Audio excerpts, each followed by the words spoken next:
causing darkness on your neck and your face comfort. Okay, so they look more heavy and stiff than your inner face. Also, your nose contour, forehead, they get flat in this blackish color by taking highlight from your complexion.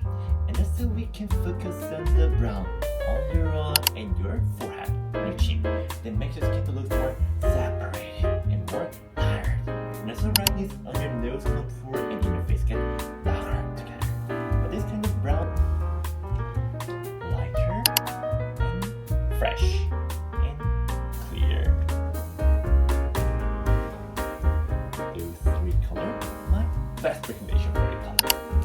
So I can say this white base color can brighten up your complexion with transparency and highlight up to this color when it makes more pure color. Your complexion will be more naturally healthier.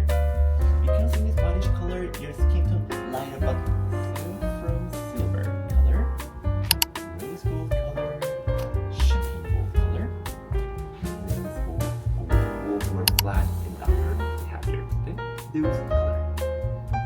So mixing sounds to making your hair color lighter.